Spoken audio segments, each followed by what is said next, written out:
pada saat kita masih sehat. Justru waktunya kita memberikan semua ilmu itu kepada mereka. Selama kita berbicara menyakiti, artinya kita tidak meta. Jadi pas saya melihat di umur 18 tahun, saya lihat, ini suamiku loh.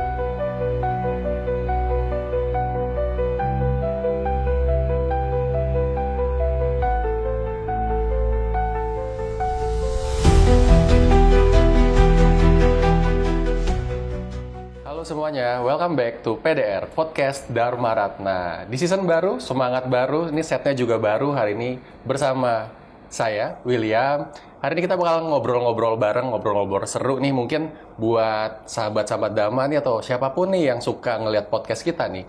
Pasti udah sering ngelihat ya, dulu kita tuh berangkat dari, kita dulu sempat di Spotify, kita dengerin audio dengan Bante. Terus juga di season yang sebelumnya, di season 2 di rooftop wihara kita, dengan Bante juga kita ngobrol-ngobrol santai. Nah, di season yang baru ini, hari ini kita sudah kedatangan sosok yang inspiratif, spesial nih. Kita bakal ngobrol-ngobrol santai. Di sini juga udah bareng sama teman-teman. Kita bakal ngulik, kita bakal cari tahu kira-kira apa sih yang selama ini dijalanin dan bisa konsisten sampai hari ini. Please welcome Bu Weni loh. Namo Buddhaya. Namo Buddhaya, Bu Weni. Aku manggilnya apa nih? Bu Weni, Ramani, atau Ciweni nih? Harusnya kalau kamu tuh manggil aku tante ya. Tante Weni. Kalau di luar kita kan manggilnya Tante Weni ya. Aku mungkin manggilnya Bu Weni aja ya. Boleh. Bu Weni ini sekarang, kalau aku lihat dari dulu nih, dari dulu sampai sekarang, pertama kali ketemu mungkin 5 tahun yang lalu, sampai sekarang. Apa sih Bu, kok bisa makin awet muda sih? Lihat dari fashionnya nih kayak lebih colorful gitu. Mungkin boleh diceritain nggak Bu, sekarang nih kesibukannya apa sih? Oke, kesibukan saya sekarang ini tentu saja terus berbuat baik ya. Dengan menjadi ketua Wandani, lalu saya tetap menjadi mentor-mentor bagi generasi muda, terutama untuk memang untuk generasi ketiga dari keluarga kami ya, yang sedang membangun bisnis. Karena biar bagaimanapun saya ini pernah menjadi profesional di dalam sebuah perusahaan keluarga ya. Jadi 28 tahun saya bekerja di bidang retail. Di bidang jewelry seperti itu. Sekarang berarti udah mulai pelan-pelan pelan-pelan dialihkan, diajarkan. Pelan-pelan memberikan ilmu. Jadi bukan memegang perusahaan itu, tapi bagaimana saya memberikan seluruh ilmu pengetahuan saya kepada mereka. Bu ini sedikit nih, numpung lagi di topik ini, aku pengen nanya deh. Sebetulnya kan sekarang ini juga udah banyak ya, kalau kita ngelihat di luar nih, yang mulai transisi ya Bu ya, ke generasi kedua, generasi ketiga yang dulu dihandle sama generasi yang pertama nih. Sebenarnya apa sih Bu challenge-nya, struggle-nya apa sih? Sebenarnya saat ini struggle kita ini terhadap generasi berikutnya adalah bagaimana mereka punya ketahanan mental ya.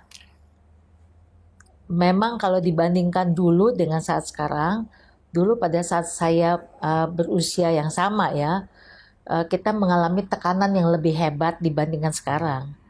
Walaupun sekarang ini juga punya problem yang berbeda juga, tapi kalau menurut saya dulu dengan sekarang ini ketahanan mental saya ini betul-betul teruji kalau menurut saya. Jadi menghadapi masalah-masalah ini kita harus bisa melewati masalah-masalah itu dengan benar. Nah, sekarang ini walaupun generasi ketiga ini ya, terutama generasi muda ini mulai muncul dan mereka semua pinter, kita tidak bisa pungkiri itu, tapi perlu ditambah dengan memang pengalaman bagaimana menghadapi situasi berat. Sebenarnya itu. Nah, tadi yang soal generasi, Bu. Tiap generasi itu kan punya karakteristiknya. Dulu mungkin di zaman kalau orang tua saya atau kakek nenek itu kan selalu mereka tuh berangkat dari pekerja keras, ulet dan jujur, modalnya jujur gitu, Bu. Nah, tapi semakin kesini kan kita bisa bilang mungkin generasi sekarang nih yang sudah dibilang milenial, alpha gitu. Itu tuh kalau soal teknologi itu nomor 1 nih, Bu. Benar-benar mereka tuh bisa sangat fasih dengan teknologi sampai kita pun ngerasa perkembangannya itu terlalu cepat untuk generasi milenial ke atas untuk ngikutin. Nah, itu kan biasa kalau komunikasi pasti nggak smooth ya Bu ya. Ketika kita ngomongin pengalamannya Bu Weni misalkan, pasti mereka mungkin punya jawaban-jawaban, punya counter argumen yang, Betul. oh nggak kayak gitu nih, kayak gitu. Nah itu gimana tuh Bu? Ada ceritanya nggak ngalamin kayak gitu? Pasti ya, pasti saya mengalami itu juga ya. Bahwa ini sudah berbeda loh saat sekarang. Tapi ada satu hal yang menurut saya sama, bagaimana kita bisa melihat atau menganalisa eh, permasalahan itu. Contoh seperti ini. Contoh Instagram ini kan berkembang ya. Kami ini generasi yang tidak terlalu fasih dengan Instagram. Tapi pada saat saya melihat di Instagram itu bagaimana mereka melakukan advertising seperti itu ya, menaikkan mungkin promo atau marketing strategi, saya bisa menganalisa itu. Yang mungkin ini mereka tidak lihat. Ya.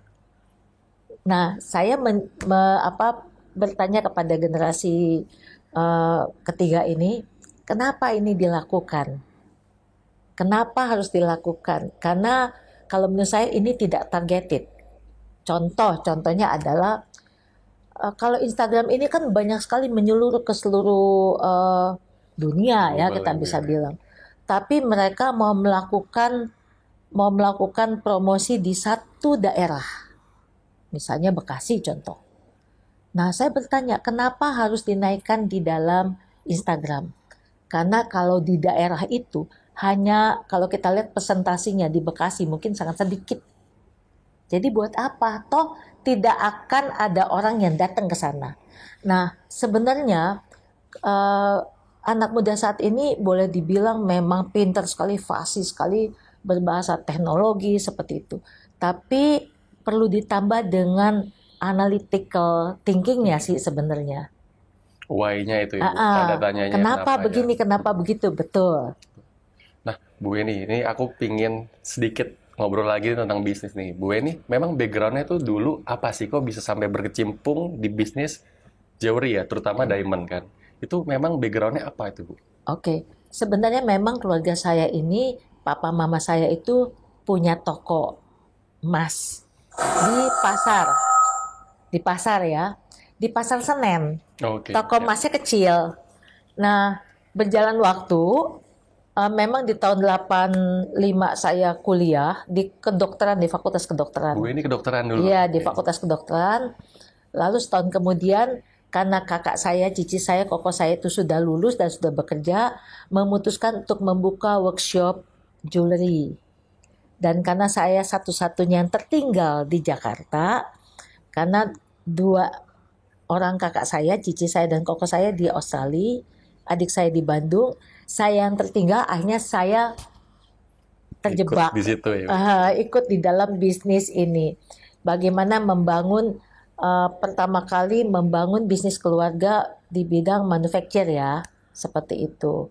Otomatis ini tantangan yang berat karena waktu itu usia saya baru 20 tahun. Dan harus berhenti sekolah dan mulai bekerja. Oke, meneruskan apa yang sudah Iya, dimulai tadi Bu ya, betul. di perhiasan itu Betul, ya. di perhiasan. Sampai akhirnya 10 tahun kemudian kami membangun lagi retail shop ya. Retail shop seperti itu. Oke, nah sekarang nih anak-anak nih kira-kira gimana Bu? Ibu mengarahkan untuk oke, anak-anak ikut apa yang sudah diteruskan atau dikasih kebebasan kalau buat anak-anak? Oke, sebenarnya mereka punya kebebasan ya. Tapi tentu saja kami juga membuka wawasan tentang perhiasan, tentang diamond, tentang batu seperti itu. Yang akhirnya dua anak saya dan satu menantu saya eh, mengambil pendidikan di GIA namanya, sebagai seorang gemolog. Oke. Seperti itu. Nah, di sini mereka membaca sendiri bagaimana masuk ke dalam dunia bisnis perhiasan kan seperti itu. Dan akhirnya sekarang mereka membuka Diamond Lab. Ini unik kan ya, bagaimana membuat sertifikasi untuk diamond seperti itu. Nah, setelah itu em, mereka berkumpul lagi. Memang generasi ketiga ini termasuk anak saya berkumpul dengan para sepupu yang memang usianya sama. Jadi mereka melihat bahwa papa mamanya berada di bisnis keluarga, di bisnis jewelry, dan kita ini memang punya keahlian di sana, otomatis pembahasan kita pasti Seputar itu aja seputar gitu ya. itu. Seputar. Dan akhirnya mereka memutuskan untuk masuk ke dalam dunia bisnis jewelry. It's okay, very good. Nah, tugas saya adalah bagaimana memberikan seluruh ilmu yang saya miliki untuk mereka. Memang mungkin agak berbeda, Will, gini. Banyak orang tua di usia saya seperti ini, apalagi saya ini retired di usia yang masih produktif, umur 48 tahun.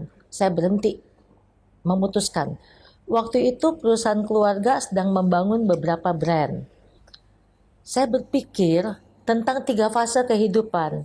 Saya ini sudah dari lahir sampai sekolah, itu babak pertama sampai usia 20 tahun. Lalu 20 sampai 48 tahun, berarti 28 tahun bekerja ya, saya sudah bekerja. Nah, sisa hidup ini setelah 48 tahun ini saya menggunakan dengan cara yang lain. Bagaimana kita melakukan perbuatan baik seperti itu. Nah, saya tidak mau melekat ke dalam jabatan. Betul-betul saya let go. Dan saya bilang dengan tim saya bahwa I'm enough. Jadi mereka juga very surprised karena saya meninggalkan bisnis itu. Dan saya bilang bahwa saya sudah cukup. Mereka juga bertanya apakah ini betul sudah cukup. Dan yang saya lakukan adalah bagaimana saya memberikan seluruh ilmu-ilmu ini kepada mereka. Dan menurut saya sudah cukup mereka yang melakukan. Nah sekarang untuk generasi ketiga. Kalau dulu kan untuk para pekerja ya, sebagai profesional. Nah sekarang kepada generasi ketiga, bagaimana saya memberikan seluruh pemikiran saya kepada mereka, itu dia. Mengajar, lebih banyak mengajar. Jadi kebanyakan orang tua yang ingin tetap memegang jabatan itu kan, menganggap bahwa anak-anak yang masih kecil, masih muda, masih belum matang, masih belum mampu. Tapi bagi saya, kalau tidak diberikan waktu, pada saat kita masih hidup, pada saat kita masih seger, pada saat kita masih sehat, justru waktunya kita memberikan semua ilmu itu kepada mereka. Karena pada saat kita tua dan kita sakit, kita udah nggak punya waktu. Nggak punya tenaga. Nggak punya waktu lagi. Nah itu, pemikiran saya ini mungkin agak berbeda ya dengan banyaknya kalangan orang tua, teman-teman saya juga sih. Karena mereka masih aktif kan seperti itu. Bu Eni, tapi ini menarik nih. Saya setuju Bu tadi yang warisan terbaik ya menurut saya itu pengetahuan. Karena nggak selamanya kita kan sama anak-anak kita, nggak selamanya kita sama orang tua kita gitu. Jadi ketika legacy yang ditinggalkan itu tadi, cara pikirnya seperti itu ya Bu ya. Dan satu kata yang benar-benar tadi sangat menyentuh itu enough.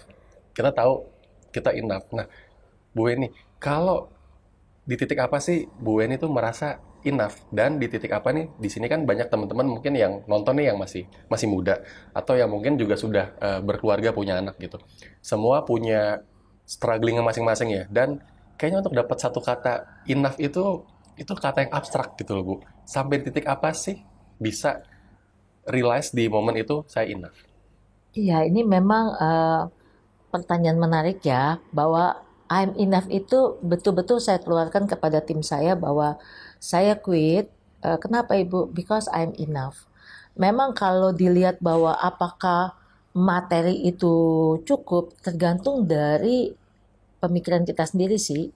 Kita mau sampai di mana dan berapa banyak pengeluaran ini.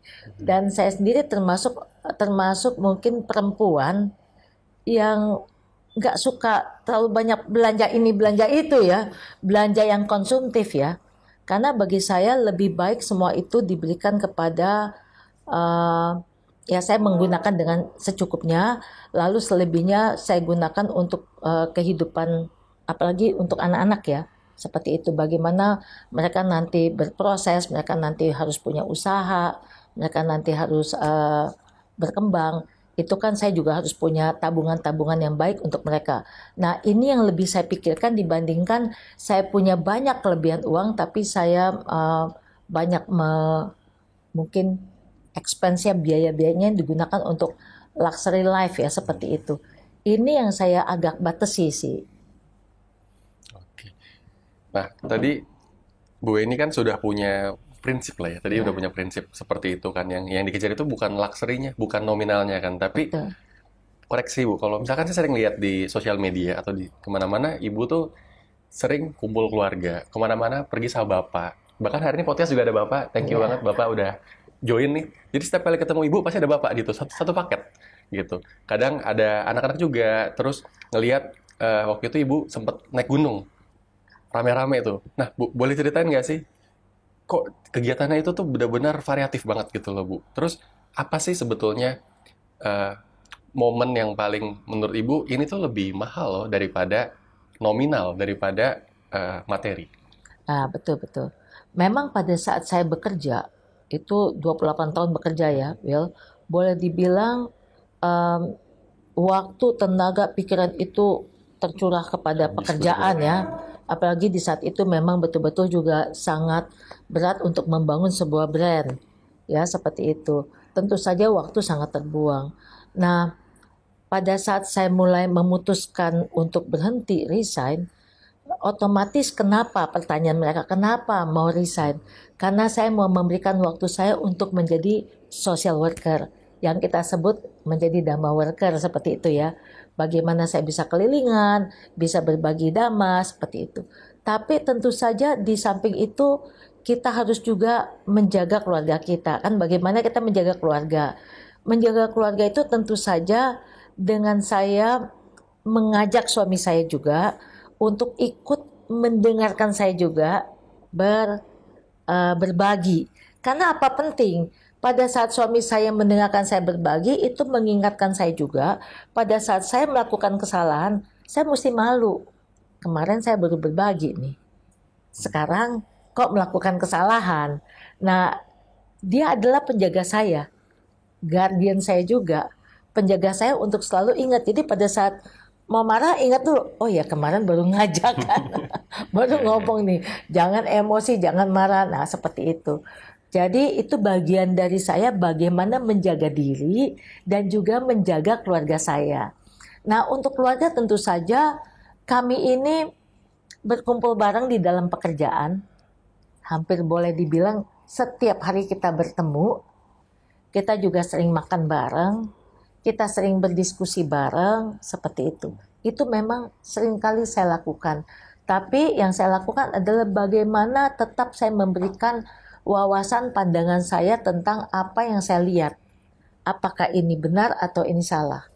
Tapi nanti keputusan itu harus di tangan mereka juga. Seperti itu. Itu bagian dari saya untuk menjaga keluarga sih. Tetap diberikan kebebasan, tapi sudah Betul, diberitahu ya Bu di betul, awal itu kalau melakukan A hasilnya akan ini, kalau betul. melakukan B hasilnya akan ini gitu. Wah itu Karena biar bagaimana Will, kadang-kala kalaupun kita paksakan bahwa ini mereka harus jalankan A, tapi mereka penasaran ya, pasti. karena mereka maunya jalankan B. Kalau sudah seperti itu, lepaskan. Biarkan mereka merasakan juga apakah ini salah atau benar. Bisa saja saat ini pemikiran mereka itu yang benar loh. Bisa saja apa yang saya jelaskan tidak baik juga. Saya harus mengakui itu juga. Seperti itu. Nah, mereka kita lihat apakah yang dilakukan benar atau salah. Nanti kalau benar, ya kita harus bilang bahwa mereka benar. Kalau salah, ya kita jelaskan lagi bahwa itu salah loh langkahnya. Kalau diterusin, nyebur. Kan seperti itu. Ini menarik nih Bu ini. Jadi kan aku selalu ngeliat nih Bu ini kemana-mana sama Bapak gitu kan sama ini. Nah, tapi aku juga selalu hal yang aku lihat dari Bu ini adalah konsisten, persisten. Dari dulu tuh apa yang diucapkan itu yang dilakukan. Dan kalau mungkin kita lihat bareng-bareng di sini juga teman-teman lihat, aku jujur ya Bu ini tuh semakin muda, semakin muda Mm, dengan penampilannya, dengan fashionnya, dengan auranya gitu loh. Jadi tadi makanya aku nanya mau dipanggilnya Bu ini atau Ciweni nih, itu benar-benar seperti itu gitu loh. Padahal iya, Padahal kan kalau tadi ya Ibu ini iya. kan punya kesibukan banyak. Sekarang juga di Wandani, terus juga aktif di apa social worker yang lain, terus juga tadi kan sedang apa ya meregenerasi kan untuk Iya. meneruskan PLN. Pasti kan sebetulnya eh, yang dipikirkan tuh banyak. Tapi kelihatannya tuh kayak happy-happy aja, enjoy life Betul, gitu. betul, betul. Nah, Bu ini ada nggak sih eh, tips atau triknya untuk bisa berdamai berdamai nih dengan segala situasi ya tadi kan, ketemu orang seperti ini, ketemu mungkin eh, tadi struggling ketemu orang, ketemu mendidik anak seperti apa gitu. Ada nggak sih Bu? Oke, memang kalau dilihat saya ini mungkin happy seperti itu ya, tapi biar bagaimana masalah keluarga, masalah pekerjaan, masalah organisasi itu pasti juga menyita waktu ya, dan juga menyita pikiran. Saat ini memang saya berpikir bahwa kalau ada masalah, kita harus segera selesaikan. Kebanyakan yang terjadi, ini memang kebiasaan saya juga dari dulu, kalau ada problem, saya harus selesaikan. Termasuk misalnya saya punya problem, perbedaan pendapat dengan suami saya. Saya harus selesaikan dengan segera. Tidak boleh sampai dibawa tidur. Saat itu juga. Jadi selesaikan. Kalau bisa dalam 1 jam kita selesaikan. Cara saya adalah berbicara. Berbicara, mungkin bicaranya pelan, tapi kata-katanya sedikit tegas ya. Misalnya contoh, dulu suami saya nih masih ngerokok kan. Saya cuma bilang, kamu itu lebih rajin dari saya loh untuk meditasi. Tapi kamu merokok. Seperti itu. Jangan. Nanti ini menjadi contoh bagi anak-anak. Ya, seperti itulah. Jadi saya ngomong dengan suami saya. Nah, inilah yang terjadi. Kita ini kadang-kala ruwet dengan pikiran kita. Saya mempelajari bahwa Sang Buddha menjelaskan bahwa hidup kita harus simple, sederhana. Ini yang diartikan kadang-kala salah juga sih. Kita sebagai umat Buddha ini salah mengartikan, kalau menurut saya mengartikan sederhana itu ya kalau ke wihara atau ketemu orang atau umat Buddha itu tidak boleh tampil dengan baik ya kan, seperti itu. Apa adanya kan, seperti itu ya. Kita hidup apa adanya. Jadi adanya baju dipakai gitu ya, dipakai itu. Mungkin baju itu yang ada di depan mata kita itu aja terus-terusan yang digunakan.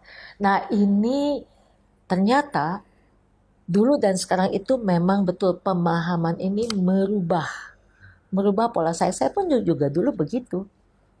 Seperti itu. Sederhana itu ya kita hidup apa adanya, sederhana. Tapi setelah berjalannya waktu, saya mempelajari lagi, saya lebih berpikir bahwa kita harus tampil dengan baik.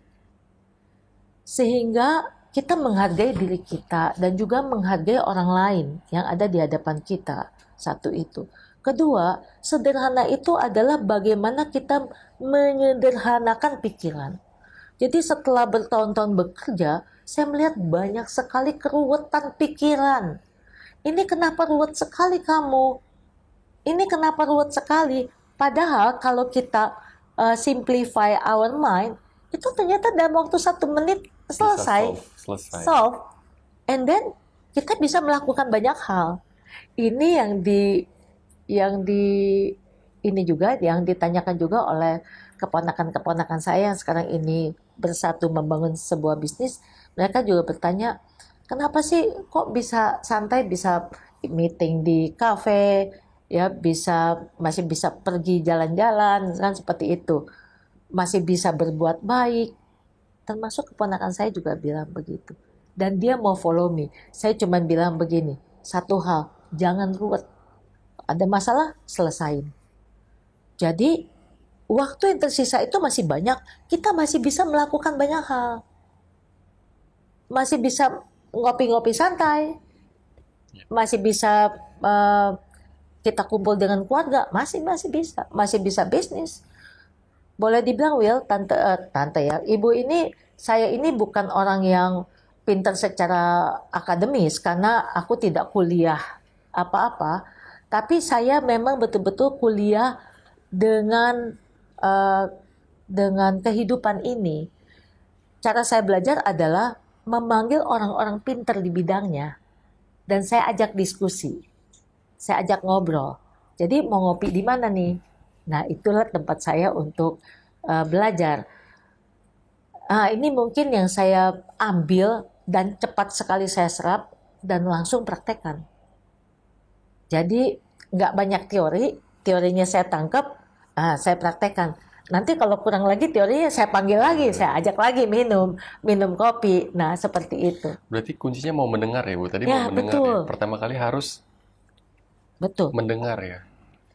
Kalau orang mau sukses, dia harus mau mendengarkan nasihat Dari siapapun. dari siapapun. Dia harus mendengarkan, dan itu yang saya selalu ingatkan kepada generasi berikutnya, bahwa kalau kamu mau sukses, dengerin. Nanti kalian pilah sendiri apakah ini cocok untuk saat ini atau tidak. Tapi otomatis seperti yang saya jelaskan, bahwa kadangkala orang tua itu menjelaskan tapi anak-anak kadangkala ngeyel. Saya pun pernah jadi anak, saya pernah ngeyel juga, ya kan. Tapi setelah berjalannya waktu, kita tahu bahwa oh ya, apa yang diajarkan papa mama kita benar. Itulah yang terjadi pada saat kita membaca sutta. Membaca sutta ini, kalau kita membaca Anguttara Nikaya, itu banyak sekali kehidupan yang kita bisa serap. Nah, mungkin saya ini termasuk pembaca yang bukan hanya membaca, tapi saya berpikir apa yang terjadi dengan sutta ini. Bagaimana kita terapkan dalam kehidupan. Itu dia. Setiap kali saya baca, selalu saya relate dengan kehidupan. Oke. Supaya nggak mencong-mencong ya gitu Nggak ya. salah gitu ya Bu. Betul. Balik lagi ke tengah, balik lagi ke ini. Itu yang tadi saya bilang, kenapa Ibu persisten dan konsisten. Dan tadi satu ya, selalu mendengar ya, mau mendengar gitu. Kadang Bu ya, ini dalam kehidupan sehari-hari mungkin ya. Mungkin kalau di sini yang udah punya pasangan, biasa kan ketika ada masalah, bukan dicari solusinya dulu Bu, tapi dicari siapa yang salah. Siapa dulu sih yang salah, kenapa bisa seperti ini. Jadi waktunya itu dan energinya tuh udah habis untuk mencari tahu tadi keriwetan itu ya Bu ya. Nah, Bu ini boleh nggak ajarin ke kita nih, ketika ketika kita sudah mempraktekkan Bu, tadi kita yakin kita mau mendengar nih, tetapi yang masuk ke telinga kita tuh kan nggak semuanya yang mau kita dengar. Kadang satu nggak mau kita dengar, kedua mungkin tidak bermanfaat, malah mungkin membuat kita jadi membanding-bandingkan. Jadi memfilter itu tuh nggak mudah gitu Bu.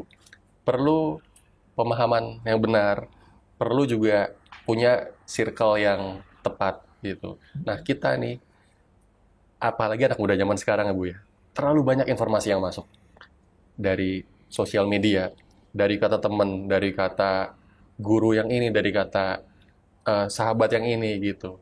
Itu gimana Bu? Kita sebagai anak muda tuh untuk memfilter dan punya self defense untuk kita at the end kita harus balik ke kepercayaan kita, Dhamma. Betul, Itu betul. gimana ya Ah, kira-kira? uh, di sharing-sharing Dhamma saya suka menjelaskan tentang Atta, Loka, dan Dhamma Dipateya. Ini saya sangat senang sekali dengan tiga hal ini. Kalau Atta berdasarkan aku ya, berdasarkan pandanganku, pikiranku seperti itu. Kalau Loka berdasarkan teman-teman. Kalau Dhamma berdasarkan Dhamma, kebenaran. Nah, pengambilan keputusan kita ini berdasarkan apa? Kan seperti itu ya. Atta dan Loka bisa salah, bisa benar, seperti yang saya jelaskan juga. Nah, kembali lagi kepada Dhamma. Otomatis Dhamma ini the truth, kebenaran. Kita jangan lagi meragukan hal itu. Yang saya lakukan adalah, contohnya adalah saya membawa penjelasan-penjelasan Buddha Dhamma ini kepada tim saya dulu. Jadi saya menjelaskan tentang Jalan Gabusu 8. Pada saat staf baru masuk, saya yang melatih, saya akan membuka kelas tentang bagaimana mencari kehidupan yang bahagia. Seperti itu. Saya bertanya, apakah kamu mau bekerja di sini dengan bahagia? Mau. Kalau mau, oke, saya ajarkan jalannya. Seperti itu. Nah, lalu saya akan jelaskan, ini loh jalannya adalah bagaimana kita punya pandangan yang benar tentang hidup ini. Bahwa hidup ini bisa berubah, anicca, seperti itu.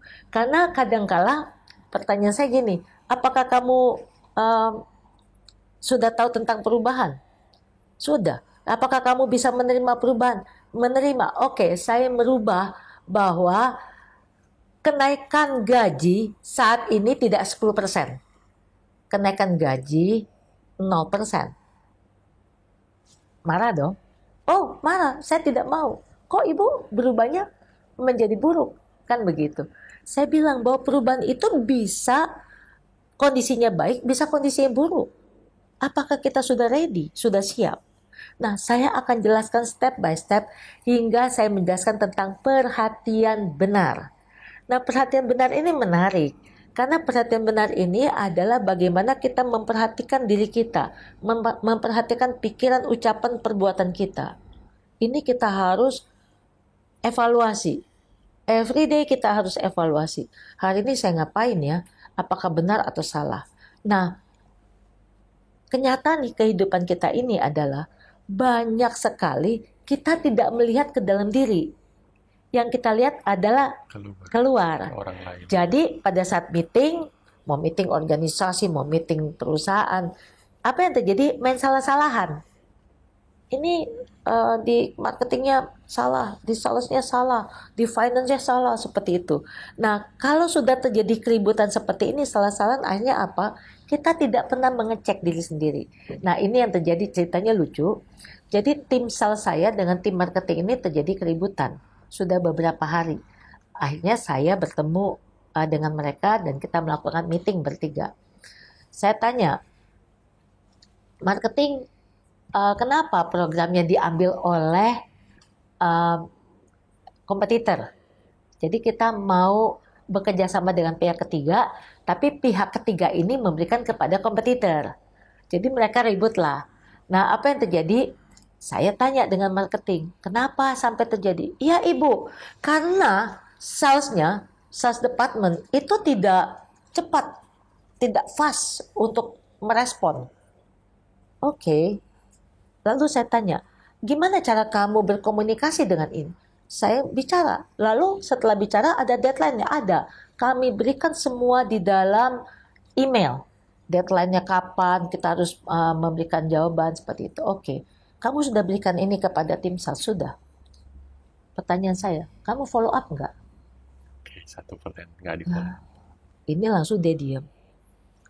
Lalu saya tanya dengan tim sales, kamu nerima email dari sini? Terima. Kamu tahu ada deadline-nya? Ada. Kamu tanggapi nggak deadline itu? Mereka diam. Lalu saya bilang, oke, kalau seperti ini siapa yang salah? Saya bu. Yang tim sales bilang saya. Tim marketing bilang saya. Pada saat mereka bilang saya, otomatis volume suara sudah menurun. Oke, saya bilang, oke, kita tutup, kita close. Nah, ini dia, kita harus meng-close ini. Kita harus cepat meng-close kondisi buruk, kita close, kita mulai dengan sesuatu yang baru. Saya minta kalian fokus 1 jam, fokus, konsentrasi, berdiskusi tentang program yang baru. Kita pasti ketemu. Nah, ini dia. Perhatian benar itu kan ada di Jalan Mulia Bonso 8. Bagaimana prakteknya itu kita masukkan di dalam kehidupan kita. Betul-betul harus dileburkan ke dalam diri kita. Bukan dihafal, bukan. Saya bukan penghafal yang baik. Tapi bagaimana kita serap, oke, bagaimana Jalan Mulia Bonso 8 ini ada di dalam tubuh saya ini. Seperti itu. Bagaimana kita tahu strengthness, kekuatan dari diri saya, kekuatan dari tim saya, itu kan adanya di dalam daya upaya benar. Bagaimana kita punya kekuatan, kita harus tingkatkan. Bagaimana ada kelemahan kita yang kita harus lepaskan, seperti itu. Misalnya kelemahan itu sangat mengganggu, ya dibuang aja. Kelemahannya contohnya apa? Pemarah, sensitif, baperan. Ditegur dikit, baper. Kan biasa begitu ya. Generasi muda juga banyak. Pekerja-pekerja itu juga banyak. Kalau ditegur sama atasannya baper. Nah, ini yang tidak akan membuat sukses. Jadi, kalau menurut saya selalu mengingatkan bahwa sukses itu bukan karena kalian pinter loh. Saya selalu bilang, tim saya ini S1, S2, S3 ada, semua juga pinter. Tapi yang paling penting bagaimana bisa menjalankan kehidupan itu dengan benar. pinter tapi nggak benar juga percuma. Nah ini dia, ini mungkin hal ini yang membuat saya lebih mudah untuk menerima segala kondisi dan juga lebih cepat untuk merilis juga ya. Kalau ada segala sesuatu saya tahu bahwa ini kalau saya terus-menerus merasakan kesedihan, kemarahan, kebencian, otomatis kan itu karma buruk. Karena kita paham dan kita takut akibatnya, kita harus stop itu. Nah, mungkin ini yang membuat hidup kita lebih rileks ya, lebih rileks. Walaupun ada masalah-masalah baru akan muncul, pasti kan masalah baru akan muncul. Tapi kita bisa melihat masalah itu. Nah, karena kita konsentrasi, perhatian benar, kita jadi tidak salah-salahan. Kita konsentrasi terhadap diri kita sendiri juga, fokus kepada diri kita juga, perhatian kepada diri kita juga. Jadi kita tahu bahwa ini kehidupan kita yang salah kita harus perbaiki. Kehidupan kita yang benar harus dipertahankan. Itu sebenarnya. Just simple. Simple tapi tidak mudah dijalankan ya Bu ya. Terus tadi juga, wah ini benar-benar isinya daging semua nih. Yang kita obrolin hari itu benar-benar mungkin kalau kita datang ke wihara hanya sekedar untuk tadi ya Bu ya, untuk berdoa, untuk mungkin ketemu teman atau apa, pulang kita nggak bawa sesuatu. Dan mungkin pas pulang perasaan tetap kosong, mungkin tetap kosong karena Senin sampai hari Jumat kita isi dengan kegiatan yang menguras, exhaust, benar-benar menguras tenaga kita. Nah, di sini juga banyak teman-teman di sini mungkin boleh coba ya, yang udah punya pasangan boleh angkat tangan nggak? Yang udah punya pasangan? Mostly udah ya, hampir semua ya. Udah ada yang nikah, juga ada yang mungkin mau nikah, gitu kan? Ada yang mungkin lagi anget-angetnya, ada yang mungkin juga lagi panas-panasnya ya, Bu. Nah, Bu, ini aku penasaran banget, Bu. Seberapa besar peran pasangan kita? Di konteksnya Ibu, seberapa besar peran Bapak terhadap Ibu hari ini? Otomatis memang saya dengan suami saya ini memang unik ya. Uniknya adalah satu hal, kami tidak punya cemburu. Nggak cemburu? Tidak pernah punya perasaan cemburu. Tidak pernah. Itu mungkin yang membuat saya juga santai, rileks. Saya mau WhatsApp sama siapa, saya mau pergi sama siapa, dia tidak pernah cemburu, tidak pernah curiga seperti itu. Karena apa? Ini dari masa pacaran ya. Saya dengan dia juga sama. Kenapa? Karena saya bilang begini, kalau dia mau sama saya, ya itu adalah karma saya, dia milik saya. Tapi kalau dia mau dengan yang lain, ya itu dia bukan milik saya. Itu kan karma seperti itu ya. Kalau memang milik saya, dia akan balik. Kalau bukan milik saya, dia akan pergi. Sebenarnya ini mungkin bagi sebagian orang akan berpikir, what? Ini mungkin apakah nanti pertanyaan, apakah nanti kalau ada perempuan lain ya kan yang datang lalu berselingkuh dengan perempuan itu bagaimana? Ya kalau memang dia bukan milik saya, dia akan pergi juga sih. That simple. Itulah kenyataan, realitinya seperti itu. Tapi kan kita selalu defense. Oh itu nggak baik, itu seperti itu. Memang tidak baik. Tapi selama kita baik, saya selalu bilang begini. Saya berusaha jadi orang baik dan benar. Kalau orang di depan saya itu tidak baik dan benar, itu kan resiko itu orang. Tapi kita tetap harus menjadi orang baik dan benar. Saya selalu mengajarkan kepada anak-anak saya juga begitu. Kalau ada yang membuli kita, silakan. Yang membuli itu melakukan hal yang tidak benar. Tapi kita tetap harus jadi orang benar. Nah ini yang harus kita perjuangkan ya. Nah memang suami saya ini kalau menurut saya sebuah keajaiban bagi saya. Dia ini sangat baik, nggak pernah protes, nggak pernah cerewet, ya kan, nggak pernah mencegah, nggak pernah overprotect. Tapi kita saling support. Jadi kalau misalnya suami saya ini, misalnya contoh, saya bermeditasi, dia akan oke. Nggak ada kata-kata ngapain meditasi atau pergi sama siapa, enggak. Oh, saya pengen retret meditasi. Ya pergi saja. Lalu nanti bulan 8 suami saya akan retret juga. Pergi juga. Jadi semua boleh melakukan asal itu kebaikan. Tapi kalau misalnya mungkin saya pergi malam, night club, ya kehidupan malam, mungkin dia akan bertanya juga, atau saya juga akan bertanya dengan dia, kenapa kamu pergi night club? Tapi masalah hal itu tidak pernah terjadi dalam hidup saya. Jadi nggak pernah ada misalnya, ngapain sih lu pergi? Nggak pernah ada. Jadi nggak pernah terjadi percekcokan, perselisihan di dalam eh, di dalam hubungan saya dengan suami. Tidak ada tuh. Mungkin itu membuat saya menjadi punya banyak waktu ya. Kalau pikiran kita penuh dengan cemburu, tiap hari mikirin, nih si suami lagi ngapain ya kan, cemburu ya kan. Enggak tuh. Udah trust pada dasarnya udah saling percaya ya Bu ya. Itu mungkin dari karma masa lalu ya. Oke. Jadi pertama kali saya ketemu melihat suami saya langsung tahu bahwa dia adalah pasangan saya. Pertama kali Bu. Pertama kali. ketemu. Jadi pas saya melihat di umur 18 tahun saya lihat, ini suamiku loh. Itu konteksnya belum kenal kan Bu? Baru Belum, pertama kali ketemu. belum kenal. Dan kan saya selalu punya goal. Goalnya adalah ngedapetin kan gitu. Ya udah, goal itu dicapai. Dan sekarang Dicapai, termasuk di dalam goal mencapai bisnis ya. Mesti mencapai target, ya dikejar. Jadi kalau dibilang saya ini bekerja keras, ya otomatis bekerja keras. Dari pagi bisa sampai malam, sampai pagi lagi. Jadi tidak ada yang namanya santai-santai gitu ya, terus bisa dapat materinya masuk. Sepertinya saya bukan seperti itu. Mungkin orang lain bisa seperti itu. Mereka hidup lahir dalam keluarga yang sudah kaya raya.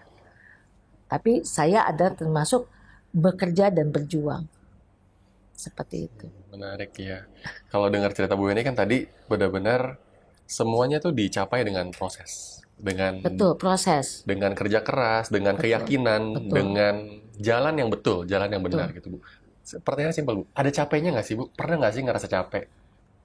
Capeknya ya, capeknya untuk capek secara fisik tentu saja ada ya.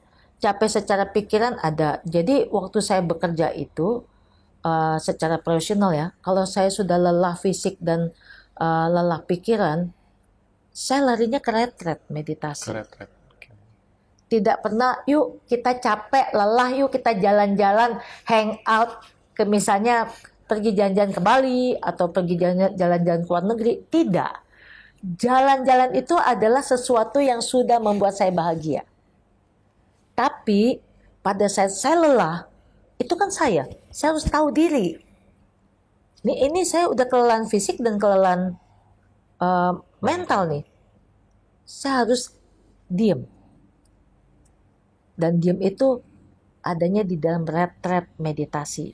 Jadi beruntung saya sudah hampir 30 tahun ini memang berada di dalam keluarga Bali Usada. Di sana saya selalu kembali dan kembali. Jadi kalau mau meeting nih, saya stres nih. Oke, saya retret dulu. Mereka akan bertanya, Bu, ini mesti harus ada keputusan. Tunggu seminggu lagi keputusannya. Satu minggu. Tunggu seminggu lagi. Kenapa? Kalau saya mengambil keputusan dalam keadaan kalut, kalian tidak akan mendapat keputusan yang benar. Tapi biarkan saya untuk istirahat dulu. Pada saat saya mengambil keputusan, saya akan bisa mendapatkan keputusan yang benar. Seperti itu. Wah, retret. Nah, ini teman-teman di sini nih berapa dari teman-teman yang kalau stres retret? Ada. Biasa kita kalau stres ya paling simpel Ngopi. either belanja online, ngopi. Stres nggak stres pasti ngopi. Coba kalau stres ditambahin espressonya atau cek aplikasi ya kan, cek aplikasi apa nih ya yang bisa di check out, ada tiket pesawat murah kemana, ada tujuan kemana gitu. Jujur pribadi retret itu kalau di saya mungkin cuma setahun sekali. Itu pun juga sama organisasi biasa. Selebihnya kalau nggak kayak gitu nggak kepikiran Iya, untuk betul. kalau stres kita retret gitu. Ternyata menarik ya. Iya. Ternyata obatnya ya kalau memang psikis kita atau mental kita yang capek, Iya, bukan betul. jalan-jalan, bukan tidur, tapi retret. Ya, memang gini, fisik kita kalau mau sehat otomatis kita olahraga ya. Fisik bisa kita obati dengan banyak minum obat atau minum Vitamin. vitamin seperti itu.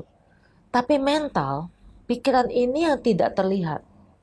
Ini kalau kita tidak sembuhkan dan berjuang untuk menyembuhkan, ini repot nih nih.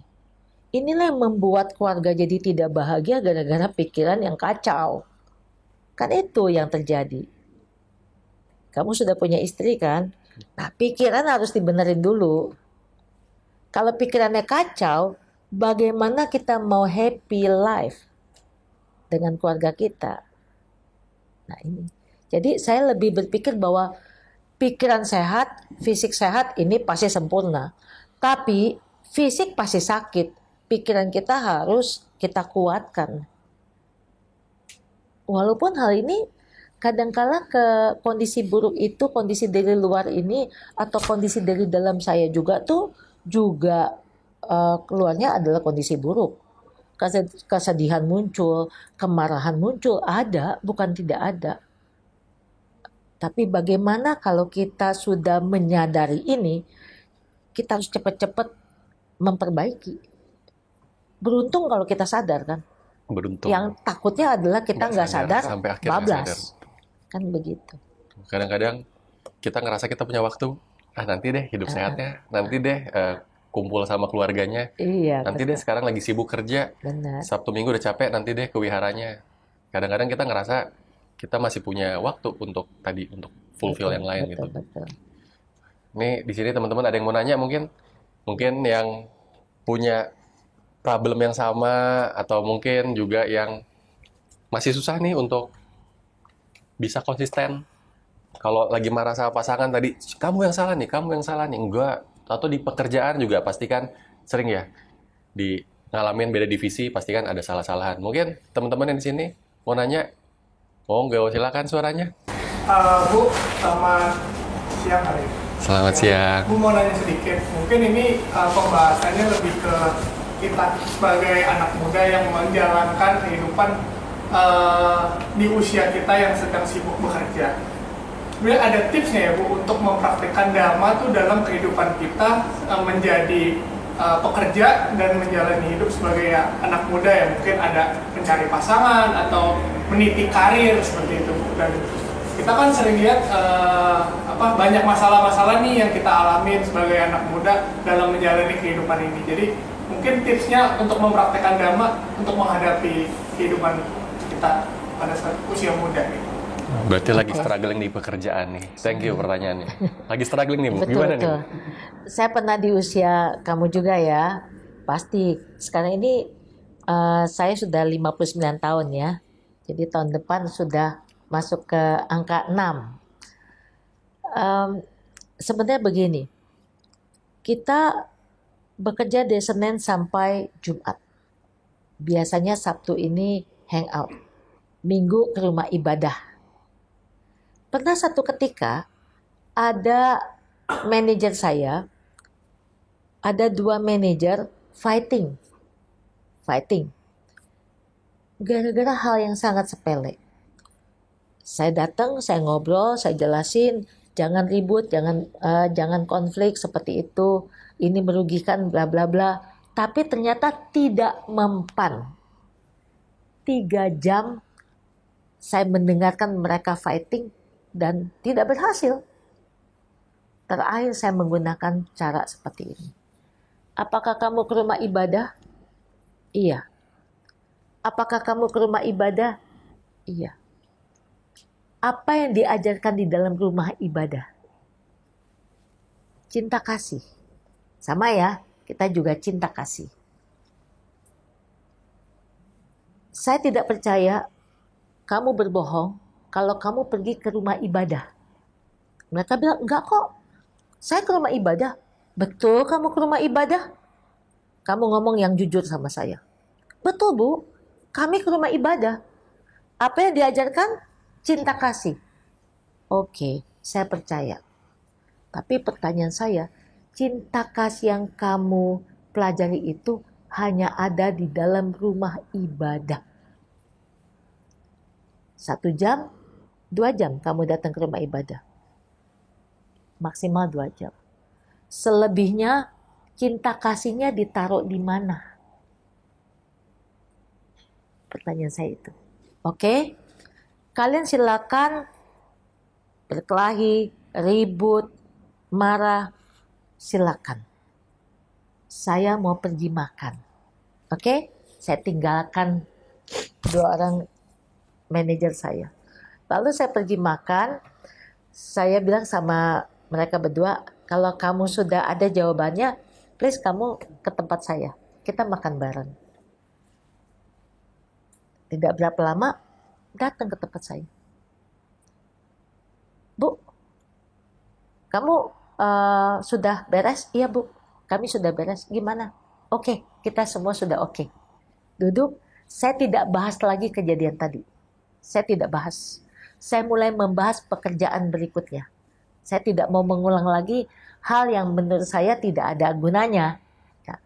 Nah inilah dia yang saya mau jelaskan adalah kalau kita, hidup kita sudah mengerti Dhamma, tapi Dhamma itu enggak melebur di dalam diri kita.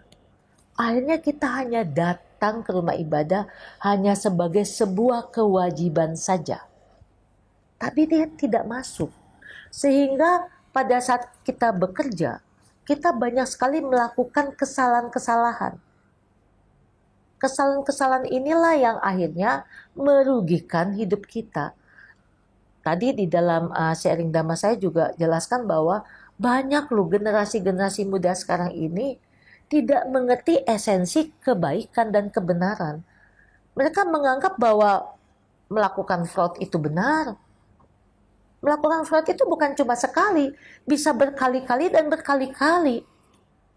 Kalau berkali-kali berarti kan ini sudah hal yang tidak baik ya. Tapi mereka menganggap bahwa itu benar. Dan bisa itu mengajak yang lain-lain loh. Artinya teman-teman ini juga gampang sekali goyah kan. Mereka tidak ngerti mana yang benar, mana yang salah. Nah inilah dia, saya juga tadi menjelaskan bahwa untuk generasi muda yang kita harus jelaskan adalah esensi kebenaran itu. Bagaimana kalau kita benar, nanti hasilnya juga akan baik loh.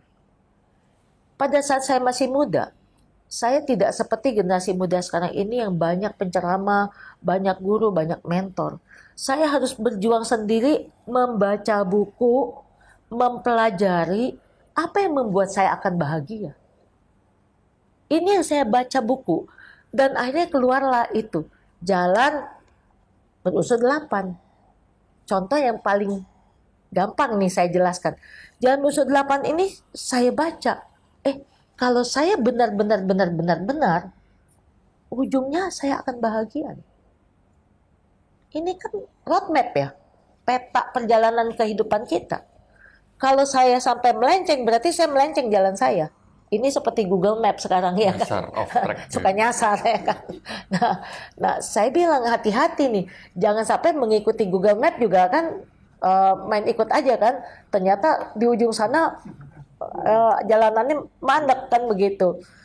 Nah, ini dia yang menurut saya kita betul-betul esensinya itu bukan cuma menghafal, tapi bagaimana harus melebur di dalam pekerjaan kita, di dalam kehidupan kita, di dalam diskusi kita dengan teman-teman, diskusi kita dengan atasan, dengan pacar kita, ya mengarah ke arah situ. Tapi apakah itu akan membosankan? Tidak juga. Kalau kita berada di dalam situasi yang benar, di dalam sebuah perusahaan, yang dilihat bukan cuma pintar. Kalau orang pintar tuh banyak sekali. Kami tidak melihat lagi IP-nya berapa. Emang kamu IP-nya berapa? Kadang-kadang saya suka tanya, kamu sekarang jadi manajer IP kamu berapa dulu lagi kuliah? 2 koma, ya kan? Waduh, 2 koma. Kalau 2 koma saya tahu kamu nggak gede udah jadi manajer kan gitu ya. Tapi itulah yang terjadi pada saat di lapangan. Yang kita lihat adalah cara dia bekerja, cara dia berpikir, cara dia berucap, cara dia melakukan tindakan. Ini yang kita harus jaga banget. Bagaimana kita berada di dalam jalan yang benar. Nah, mungkin bagi anak muda bingung jalan yang benar bagaimana ya? Ya otomatis dengan mendengarkan ceramah-ceramah, otomatis pada saat membaca itu bukan cuma membaca saja lalu seperti membuat tesis kan, baca, bikin setelah itu lupa. Tidak, kita betul-betul membaca. Yang saya lakukan adalah membaca and then relate to our life. Karena kan Dhamma is the way of life ya, cara hidup. Kita sangat, kalau menurut saya, kita sangat bodoh. Pengertian bodoh adalah ada jalan yang dikasih cara yang sudah baik untuk mencapai sesuatu hal yang baik. Kadang-kadang kita tidak ikutin. Ini kan aneh banget, Will. Kita sudah punya cara, tinggal kita baca, tinggal kita lakukan. Nggak ada yang sulit kok. Asal kita mau lakukan itu. Kita sudah tahu bahwa marah, apalagi kalau di kantor, marah itu tidak baik. Contoh begini, metta itu bagi saya bukan cuma cinta kasih, tapi tidak ingin menyakiti. Selama kita berbicara menyakiti, artinya kita tidak metta. Pertanyaan saya, kamu dengan istri kamu pada saat berbicara, pada saat ribut, suka nyakitin nggak? Kalau suka nyakitin berarti bukannya cinta kasih. Bukan metta. Bukan metta. That's very simple kok. Jadi jangan dibilang bahwa belajar agama Buddha itu sulit. No. Kita jangan menghafal ya. Kalau menghafal akan menjadi sulit. Saya yakin semuanya juga sama. Tapi bagaimana itu dia pada saat membaca, relate. Misalnya dikasih, misalnya contoh integritas ya. Ya betul yang kita jalankan. Kita bagaimana mempertahankan our integrity agar pimpinan atau teman-teman itu yakin bahwa kita pantas dipilih sebagai leader mereka. Kan pada saat pemilihan supervisor, pemilihan manager, pemilihan GM, itu kan yang dilihat bukan cuman skill, bukan.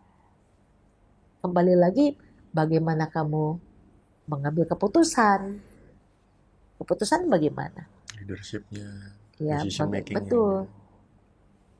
Bagaimana kita bisa kalau menurut saya semua tetap yang kita pilih adalah orang yang mau melakukan hal yang benar. Contoh gini ya, kalau ada staff saya dulu nih,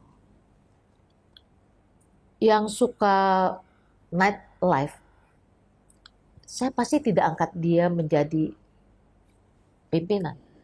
Tidak akan. Karena kalau sudah kehidupan night life, sudah minum-minum, paginya datangnya telat, dia butuh duit lebih banyak, akhirnya apa yang terjadi? Nah, itu dia mulai melakukan hal-hal yang tidak baik. Nah, pasti saya tidak akan pilih. Nah, ini yang harus dipahami oleh kita sebagai umat Buddha, bagaimana kita bisa menjaga diri kita dengan keyakinan yang kuat, dengan kekuatan itu. Saya diajakin jalan kemana-mana, misalnya itu yang melanggar, tidak akan pernah saya lakukan. Dan itu juga dilakukan oleh suami saya akhirnya. Kalau dia diajak reunian sama teman-temannya dia, teman-temannya tahu, oh kalau si Indra minumnya minum air putih. Tidak wine, tidak bir, kan gitu. Karena kita strict. Kalau kita mulai goyah, bolehlah sekali-sekali. Nah ini yang tidak boleh. Kalau kita tahu bahwa ini jalan yang benar, kita strict aja ada di sini. Nggak apa-apa juga kan kalau kita tidak minum. Apakah teman-teman akan mengucilkan kita? Pertanyaannya, nggak enak nanti mereka kucilkan kita. Tidak juga. Mereka tidak akan mengucilkan kita untuk hal yang sangat sepele. Tapi mereka akan mengucilkan kita kalau kita tidak benar. Kan gitu. Itu masukan saya. Gimana? Semoga terjawab nih ya. Tadi ternyata punya pandangan yang selama ini kita anggap pandangan benar, ternyata belum tentu tepat juga ya tadi Ibu contoh yang meta gitu ya kan. Ketika meta itu hanya cinta kasih, berucap, melakukan, ternyata tidak punya niat pun itu lebih lebih lebih sulit menurut saya, itu lebih sulit dan lebih holistik ya, lebih Iya, betul. gitu. Gimana teman-teman? Ada yang mau nanya lagi? Ada satu lagi, boleh. Halo Tan, aku Nina mau nanya. Ini pembahasannya menarik banget ya. Nah, sebagai couple planner nih, pernah nggak punya perbedaan pendapat yang sampai benar-benar bikin kalian tuh marah banget? Mungkin pas dua-duanya lagi capek, terus cekcok, terus sampai paling parahnya mungkin ya amit-amit kepikiran sampai putus atau cerai gitu lah. Nah itu kalau misalkan ada hal kayak gitu, gimana cara menyelesaikannya dan juga supaya tetap adem lagi nih. Terus pertanyaan kedua, gimana cara membagi peran kerja nih antara suami dan istri? Trainer ya. Couple planner ya, oke. Oh, ini istilahnya Couple modern planner, sekali. makanya saya ini ya couple planner. Perbedaan pendapat pasti ada. Ingat, kita memahami anatta. Anicca dukkha anatta. Anatta itu adalah, nah ini dia. Ini penting nih anatta. Anatta itu adalah sesuatu tanpa aku. Apakah ini milikku, badan ini, apakah diri ini milikku? Kalau milikku berarti dia bisa kita atur. Berarti kita bisa handle ya. Tapi ternyata badan ini bukan milikku. Dia berproses, dia mulai keriput, dia mulai beruban, dia mulai sakit. Apakah kita bisa bilang bahwa jangan keriput, jangan uban? Tidak bisa juga. Ya kan? Artinya apa? Proses ini terjadi, yang kita harus lakukan adalah kita kompromi dengan diri kita. Kompromi dengan diri kita. Nah, ini dia. Kalau kita paham anatta, artinya dengan badan saja, dengan diri kita saja, kita harus kompromi. Apalagi dengan orang di samping saya. Apakah dia suami kita, atau istri kita, atau anak kita, atau karyawan kita, atau atasan kita, atau teman-teman kita, kita harus kompromi dengan dia. Karena apa? Pasangan saya, suami saya tidak tahu apa yang dalam pikiran saya kan? Kita harus mengkomunikasikan dong. Kadang-kala gini, ya lu mesti tahu dong maunya gue apa. Lah kita mana tahu lu maunya apa. Biasa begitu kan. Ya lu mesti tahu dong. Oke. Tapi setelah saya mempelajari anatta ini, saya juga tahu bahwa ya aku nggak tahu kok apa yang ada dalam pikiran suamiku, dan suamiku nggak tahu apa yang ada dalam pikiran aku. Nah, caranya adalah kalau perbedaan pendapat, kita nggak pernah ribut hebat, tapi perbedaan pendapat ada, ya kita ajak ngomong. Ngomongnya pelan aja, nggak usah tinggi, pelan aja. Ini ya, aku mau begini. Udah gitu diem. Udah gitu diem, lihat reaksinya. Kalau dia diem aja, berarti that's clear. Udah. Jangan ayo dong ngomong dong. Kan biasa gitu ya. Kamu ngomong dong. Biasa begitu kan. Yang bikin orang jadi gemes. Ngomong dong. Apaan sih kan begitu. Kita udah, kalau kita udah ngomong, dia dengerin dan tidak memberikan reaksi, udah. Selesai. Lalu lakukan lagi kehidupan seperti biasa. Dan dengan pasangan jangan gengsi untuk bilang sorry. Jangan gengsi. Sorry ya, aku tadi salah. Sorry ya. Jangan kan dengan pasangan saya pernah sorry dengan pembantu saya. Dan ternyata ini ada seorang teman saya masih mengingat cerita ini. Ini cerita udah tahun 2000. Jadi ada pembantu saya yang mencuci baju baru saya. Baju baru ini saya baru beli di India. Tahun 2003 kan pergi ke India beli. bajunya branded, mahal. Waktu itu di zaman itu. Ternyata pas pulang, saya taruhnya di atas bathtub. Karena terburu-buru, saya pergi ke kantor. Saya tidak menjelaskan. Apa yang terjadi pada saat pulang, saya tanya baju saya mana nih? Dicuci. Loh, dicuci? Iya. Saya tahu pasti hasilnya ini akan berantakan. Besok paginya, betul saya minta untuk diambil, pembantu saya memperlihatkan bajunya, ternyata bajunya sudah SML. Jadi depannya naik ke belakangnya, sampai panjang ke belakang begitu ya. Tentu saja saya sedih. Tapi memang kebiasaan saya adalah saya tidak pernah marah yang memaki-maki, itu nggak pernah. Jadi saya cuma bilang, aduh kamu ini baju mahal, baju ini aku sayang banget, seperti itu ya. Kenapa kamu cuci? Seperti itu. Dia membantu saya nangis lah. Lalu saya pergi lagi ke kantor. Saya mulai berpikir. Nah ini cara kita adalah mengulang, mengevaluasi. Itu ada di dalam ID pada 4 juga. Saya suka melakukan itu. Jadi di ID pada 4 kan juga menjelaskan bahwa melakukan analisa dengan bijak. Kita mengevaluasi. Tadi saya menegur pembantu benar atau salah. Sebenarnya root cause-nya, kita cari root cause. Akar masalah ini datangnya dari mana? Setelah saya cari, akar masalah ini datangnya dari aku sendiri. Kalau saya menjelaskan baju ini untuk digantung atau tidak dicuci, ya kan? Atau saya juga menggantung baju ini, tidak akan terjadi. Kalau saya sudah menjelaskan kepada pembantu, tidak akan terjadi. Jadi sebenarnya kesalahan ini ada pada siapa? Kesalahan pada saya. Sorenya saya pulang, saya panggil lagi pembantu saya dan saya sorry dengan dia. Saya bilang sorry ya, maaf ya. Ternyata aku yang salah loh, bukan kamu yang salah. Ya, pembantu saya nangis lagi sih ya, seperti itu. Ya. Nangis kedua kali ya. Tapi inilah pelajaran-pelajaran kehidupan yang jangan dianggap sepele kalau menurut saya. Karena kebiasaan-kebiasaan ini akan terserap di dalam tindakan kita hingga menjadi karakter kan. Kalau kita menganggap bahwa itu benar. Kalau kita biasakan untuk terus mengevaluasi diri, kita tahu bahwa ini salah, ini benar, ini salah, ini benar, kita gunakan daya upaya benar. Yang salah, yang gak benar, buang.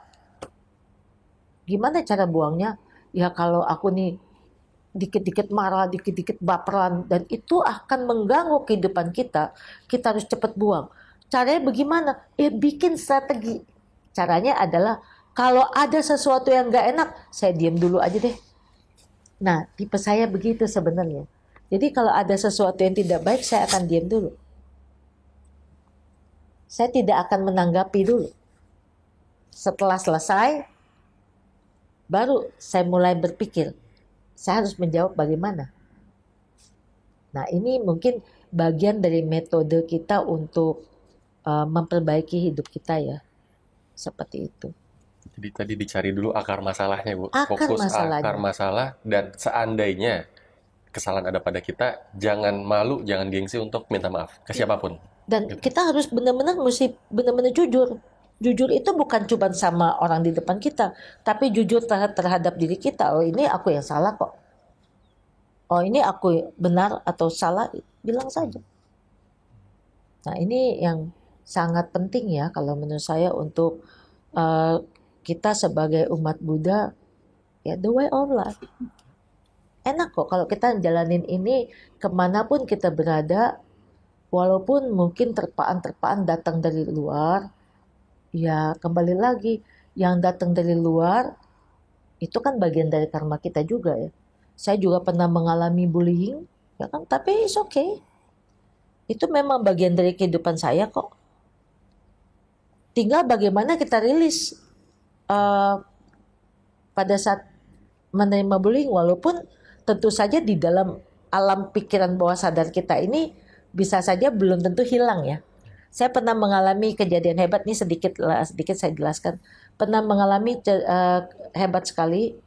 Jadi pada saat saya belajar hipnoterapi, saya memang belajar dengan Pak Adi W. Gunawan dan mengikuti riset. Di dalam TV itu, karena TV ya, pembelajaran melalui metode TV, itu sedang menterapi seorang perempuan yang mengalami bullying. Dan saya ikut keluar itu, nangis saya. Padahal yang ada terapinya di dalam TV. Tapi saya merasa bahwa anak itu dibully dan saya dibully. Oke, saya menangis keluar. Dan akhirnya ini dipelajari, saya juga mempelajari bahwa saya harus belajar merilis ini. Dan saya minta dengan Pak Adi W. Gunawan untuk merilis. Saya punya pikiran bawah sadar saya yang masih menyimpan trauma itu. Nah ini karena saya belajar tentang hipnoterapi, saya tahu bahwa ada root cause dan berhubungan dengan cerita yang tadi kan. Jadi dari dulu saya juga selalu mencari root cause-nya. Ternyata setelah saya mempelajari hipnoterapi, kita juga harus mencari root cause. Root cause-nya apa yang membuat kamu begini? Nah, root cause-nya dihilangkan. Kejadian apa yang bikin kita trauma sehingga sekarang masih kebawa gitu ya Bu ya? Betul. Jadi mungkin kayak rasa nggak percaya sama orang atau apa itu kan bisa Banyak terjadi sekali. dari dulu gitu ya Bu ya? Kenapa ya saya kok nggak pede untuk berbicara di depan? Saya nggak, ya seperti itu, saya malu. Padahal saya sendiri sebenarnya pernah mengalami masa sulit karena saya itu ada gagapnya. Sebenarnya ada gagap. Bagaimana saya mengatasi ini? Dan saya harus berbicara di depan. Ada kalimat-kalimat atau kata-kata yang sebenarnya sangat sulit saya keluarkan. Nah, kita harus tahu tuh. Oh ya, kata-kata ini seperti ini. Jadi pada saat mengeluarkan kata-kata itu, kita harus pelan. Ya kan sama ya, kita harus pelan mengeluarkannya supaya enggak gagap. Nah, mungkin karena inilah saya tidak mau ribut yang plak plak plak plak plak. Karena kalau ribut plak plak plak plak, marahnya memuncak, gagapnya keluar, enggak keluar juga sih. Repot. Jadi kalau misalnya marah, begini, ya kan biasa orang gitu ya. Biasa perempuan-perempuan kan, waduh. Saya suka bingung gimana tuh. Karena kalau saya ngeluarin kata-kata dengan cepat, pasti gagap saya keluar. That's why saya harus berbicara dengan sedikit pelan-pelan.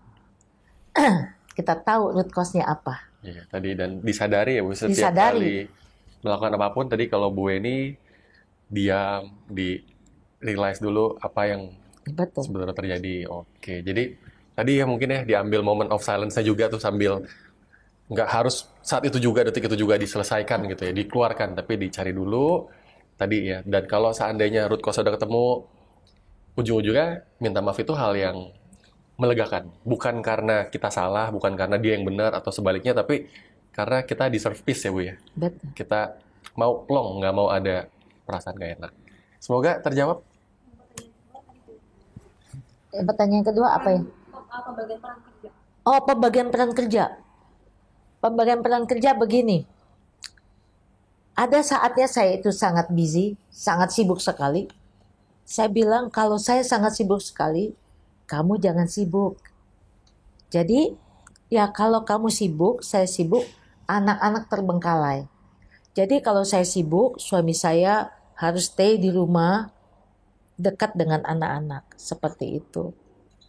Tapi kalau saya pulangnya malam, saya ketuk pintu, nanti saya buka, smile sama saya dong. Saya bilang begitu, supaya jangan dicebetutin ya. Udah capek dicebetutin. Nah sama, saya juga melakukan hal yang sama. Ada masanya suami saya sibuk, sayanya tidak. Jadi kita jangan pernah merasa bahwa kita menjadi perempuan hebat gitu ya. Oh, saya menjadi perempuan hebat. Saya pernah bicara dengan sepasang calon suami istri. Si pasangan perempuannya itu merasa bahwa dia hebat karena dia mendapat salary yang lebih baik ya kan. Calon suaminya itu lemah. terjadilah keributan. Saya bilang kalau kamu mendapatkan hasil lebih baik saat ini, kamu harusnya bersyukur. Ya, kamu harus bersyukur. Tapi ingat, hidup kita kan anicca, berubah. Bisa saja nanti satu ketika suami kamu itu mendapat jabatan yang lebih baik dan mendapat penghasilan lebih baik. Jadi jangan pernah meremehkan pasangan kamu. Jangan pernah. Hidup kita berubah. Jadi karena kita tahu bahwa hidup itu berubah, jadi siapapun yang sibuk dapat pekerjaan misalnya ya, it's okay. Sekarang ini saya kan juga lagi bangun dengan anak-anak ya. Nanti kalian boleh datang ke tempat saya, ada tempat kopinya ya. Jadi pagi-pagi saya datang. Tidak apa-apa. Saya lebih capek tidak apa-apa. Tapi nanti ada satu ketika, suami, anak-anak lebih capek dari saya dan saya bisa rileks. Seperti itu. Jadi nggak ada pembagian yang khusus bahwa ini kerjaanmu, ini kerjaanku. Ya kan begitu ya. Ini kerjaanmu, kerjaanku. Tidak ada. Siapa saja yang bisa melakukan, just do it. Sama-sama saling ya Bu ya tadi ya, Iya. saling. Karena ketika saya pernah dengar pasangan itu ibarat sumpit kiri, sumpit kanan. Yang mana yang kiri, yang mana yang kanan gitu. Bisa bahkan pakai satu sumpit doang, pakai yang sumpit kiri atau kanan kan nggak bisa. Betul. Tapi bisa dipakai ketika dua-duanya bersamaan gitu ya. Jadi nggak ada yang Iya, betul. siapa suami, Ya, siapa istri, tapi ya lebih saling ya Bu ya, yang bisa Betul. mengisi, silakan diisi. Semoga terjawab. Ya. Mungkin satu sedikit lagi bahwa ingat nih, sebagai pasangan Will, kamu juga ingat bahwa hidup kita ini tidak lama. Tiba-tiba saya sudah mendekati usia 60 tahun. 30 tahun ke depan lagi di usia mungkin saya bisa 90 tahun, itu juga sangat cepat. Waktu kita bersama ini sudah semakin pendek. Saya selalu bilang bahwa jangan sia-siakan waktu kita bersama. Jangan sia-siain waktu. Kalau bisa pergi bareng, pergi bareng. Kalau bisa ya istilahnya bekerja bareng, bekerja bareng. Jangan sampai terjadi keributan-keributan yang membuat hidup kita ini sia-sia untuk hal itu. Kita jadi ribut sampai besok pagi, mungkin seminggu nggak ngomong, ya kan? 2 minggu nggak ngomong, rugi bener ya. Saya bilang nggak usah dibuat berpisah, satu ketika kita juga akan berpisah. Kita harus merasa puas. Kan tadi juga dijelaskan, kita harus selalu merasa puas. Yang membuat kita terjadi perbedaan atau terjadi keributan adalah kita tidak puas dengan pasangan. Kan gitu. Saya maunya begini. Kita tidak puas kan. Nah, ini yang kita harus merasa puas tadi dengan pasangan kita. Seperti itu. Merasa puas, Quality time. merasa Ya. cukup tadi ya Bu ya. Wah ini udah paket komplit dijawab. Bu, Paket tapi izin satu pertanyaan terakhir dari teman-teman. Silakan satu lagi. Selamat sore, Bang Andre. Perkenalkan nama saya Rinaldo. Mungkin saya ingin lebih bertanya terkait entrepreneurship.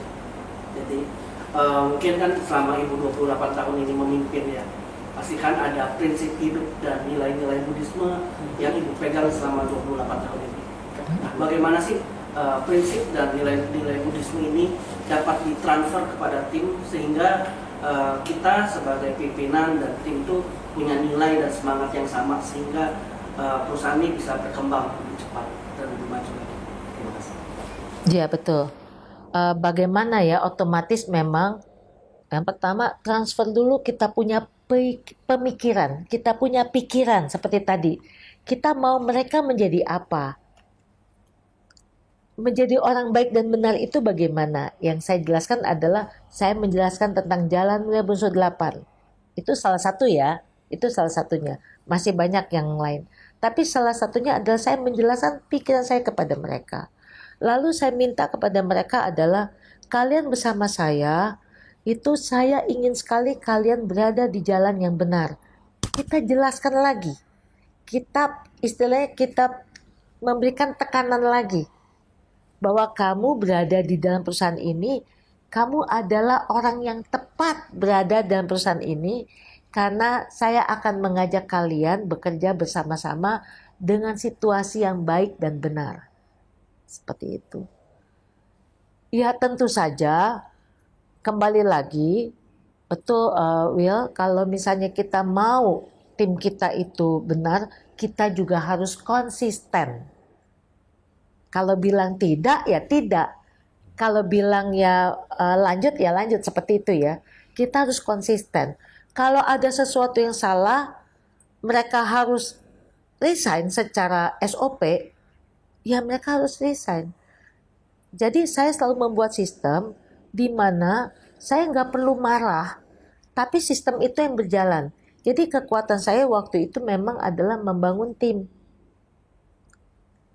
Supaya kita nggak yang tiap pagi datang terus marah, nggak suka ini, nggak suka itu tidak akan pernah saya lakukan. Karena kalau kita mau bangun sistem ini supaya kuat, kita datang dengan happiness. Kalau kita datang dengan happy, datang ke kantor dengan happy, otomatis anak-anak tidak tegang. Tim kita tidak tegang. Kalau dia tidak tegang atau melakukan dengan bahagia, otomatis banyak sekali ide-ide kreatif yang dikeluarkan. Tapi kalau kita datangnya dengan tegang, tim kita melihat kita dengan tegang, mereka tidak mengeluarkan banyak ide. Nah, yang saya lakukan adalah kalian di sini bekerja dengan happy, bukan dengan relax ya, tapi bekerjalah dengan baik dan banyaklah mengeluarkan ide. Tentu saja tekanan-tekanannya itu bukan dengan marah-marah, tapi tekanannya itu dengan pekerjaan yang memang harus kita lakukan. Nah, yang saya lakukan adalah bekerja bersama mereka. Jadi bukannya nyuruh ya, kamu lakukan ini terus kita hang out gitu ya. Enggak, duduk bersama mereka, kerja membantu mereka. Dan tentu saja kalau saya tidak mengerti, saya meminta pendapat mereka juga. Otomatis karena saya dulu kan juga bukan pendidikan tinggi ya. Saya harus meminta pendapat mereka dan mereka boleh melakukan itu. Kita kontrol dan kita review setiap hari. Kalau bagus terusin, kalau tidak bagus kita stop. Nah, itu kan ajaran Sang Buddha juga. Jadi ya seperti itu. Itu cara kita melangkah dan apa yang terjadi, tim saya ini memang tim yang sangat solid sampai saat sekarang mereka masih bekerja. Dan sekarang ini yang menggantikan saya juga sudah hampir 29 tahun bekerja. Mereka sangat lama. Ya, inspirasi saya juga ada di mereka juga sih, seperti itu. Oke. Jadi tadi menjadi leader yang baik ya, baik dan benar memberikan contoh. Memberikan contoh, betul. Otomatis nanti tim akan mengikuti orang-orang yang energinya sama, betul. Sama kayak kita akan ngelihat value betul. Itu. Wah, nggak terasa nih, Bu Eni. Kita udah ngobrol berapa? Hampir 1,5 jam, 2 jam. Wah, ini bisa jadi berapa episode? Bisa dipotong tadi itu ya. Pas bagian pasangan, pas bagian pekerjaan nih. Thank you banget Bu Eni, thank you banget Pak Indra. Bu, sebelum kita closing, aku pengen sedikit bertanya, di tahun ini terdekat apa yang pengen dicapai? Apa yang mau dicapai ya? Di terdekat ini? Yang terdekat ya? Sebenarnya kembali ya, pencapaian yang goal saya adalah bagaimana saya bisa terus membuat pikiran saya ini, kalau dihitung ya, mungkin kalau saya punya loba dosa moha yang muncul dalam pikiran saya tiap hari saat ini mungkin 7 atau 8 gitu ya. Nah, kali ini bagaimana saya menurunkan itu supaya menjadi 3 atau 4. Kita tidak bisa langsung mensucikan pikiran dengan baik. Itu kan salah satu cara kita untuk terus memahami, menyadari, sehingga dia rilis dan akhirnya semakin turun dan semakin turun. Gak ada mimpi-mimpi lain lagi. Tidak ada mimpi-mimpi yang saya harus mendapat pencapaian ini, pencapaian itu, tidak ada. Apakah saya mau lagi menjadi ketua ini, ketua itu? Kalau bisa memang di usia 60 tahun ini, sekarang ini 59 ya, nanti tahun depan bulan Maret saya 60 tahun, Saya justru ingin banyak ngelepasin pekerjaan, ngelepasin jabatan, ngelepasin seperti itu karena lebih mau masuk ke dalam diri yang lebih dalam. Punya waktu yang banyak dengan meditasi, punya waktu yang lebih banyak dengan keluarga, karena waktu kita kan juga udah gak lama. Dan memberikan banyak ilmu-ilmu yang saya miliki, bukan cuma skill tapi juga dhamma kepada orang terdekat. Saya juga nggak mau bahwa kita ini perginya keluar, tapi orang terdekat sendiri tidak merasakan pemikiran kita. Contoh seperti saat sekarang, anak saya juga tidak ikut ya. Saya lebih banyak memberi kepada yang lain. Nah, bagaimana saya punya banyak waktu terhadap mereka dan memberikan bahwa dhamma itu adalah the way of life dan mereka harus memegang teguh sehingga anak cucu, cicit atau keturunan saya nanti, apakah nanti punya keturunan yang banyak, ya tetap kuat di dalam dhamma. Itu saja sih sebenarnya.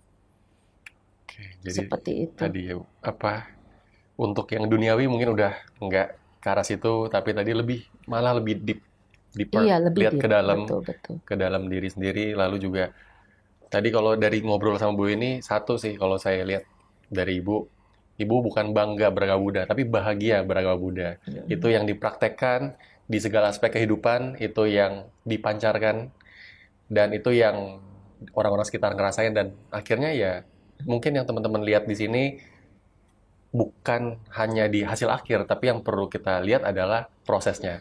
Proses yang nggak pernah berhenti, proses yang setiap hari terus harus dilewati, dijalani dengan penuh kesadaran. Tadi Bu sadar setiap saat. Thank you banget Bu Weni sekali lagi udah ngobrol-ngobrol di podcast kita.